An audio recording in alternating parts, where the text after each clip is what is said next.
Hi, it is Pam Turner, your lovely school teacher. This is for my Socw 2020 classes, the human behavior. I have two sections of those, so you may not know everybody in your class, but I do have pretty large classes of those. Congratulations to you guys. You're still hanging there. We're about week 13, 12, 13, and you are still hanging in there.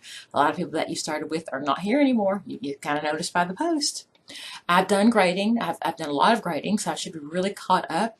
I send an email out on, or maybe a blog, on where you're at and kind of what you need to be. Remember, 90 to 100, 1,000, 900 to 1,000 is an A in this class, and you can figure out your points by what you have and what you need.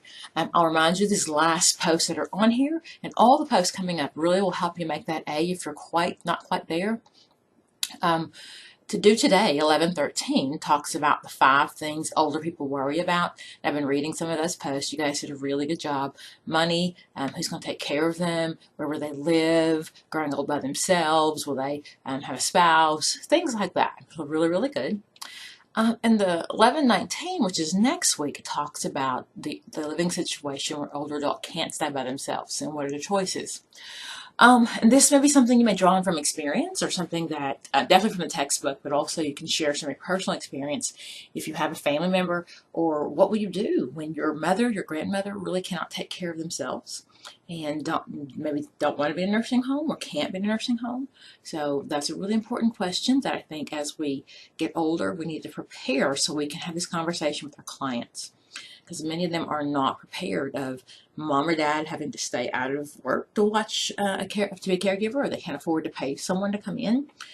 So it's something that your clients will definitely need some help with, no matter what age you work with. So let's do some real good posts on that one. Also, that final paper that's due, that is any subject in the textbook, any age group. You can pick elderly and having caregivers, or the sandwich generation where mom has to be the caregiver for her own children and maybe for her spouse's parents or her parents. And babies, and you can do drug-induced pregnancy. You can do teenagers who use drugs. So any age group with any issue that's been in the textbook. Again, you have a minimum of 3, so you can, Encyclopedia of Social Work has to be one, digital copy of the Encyclopedia of Social Work. I cannot say that enough. You will lose major points for not using that. It is available through Galileo online. If you've never used it, then you need to figure out how to use it. You may go to the website and go through the library or call any library staff. But you do have to use that for this paper and for all of my classes when you do research. Just a reminder of that. You can use a textbook as one. I do check for plagiarism. So remember, copying and pasting is a big old no-no, and I will automatically, the first time, I'll just ask you to redo. Second time, that is against school policy. So copying and pasting is not okay. The major rule for plagiarism, if there's more than 8 words in a sentence that come from the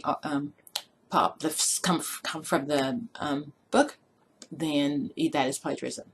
If your paper is full of quotation marks, where all you did was copy and paste their quotes, that also does let me know that you understood what they wrote. So the goal is to read and summarize and then write your paper. So for many of you, I realize writing papers is not your first choice, but it is done and it is doable. So this is an easy one. Again, feel free to write in the blog some questions. A lot of people have had my classes and know how to do that. The paper is APA style. I'll post a link to that on the page if I haven't already, but it's APA 6th edition, and I'm really picky about that. You will learn APA before you graduate, I promise you. So remember, that is due at the end of the semester. However, I will, if you want to turn in a few days earlier, I will gladly take a look at it and submit it back to you, so you can get some things right. If I receive it after the 14th, you just have to take the points. But if you get it done early, I will gladly look at it. Okay? It's been a great year so far, guys. Hang in there. We're almost done. And if you have any questions, again, P. Turner, gntc.edu, 706-764-3863, or put it in the blog so everybody else can see. That's the best choice. Have a great day, guys.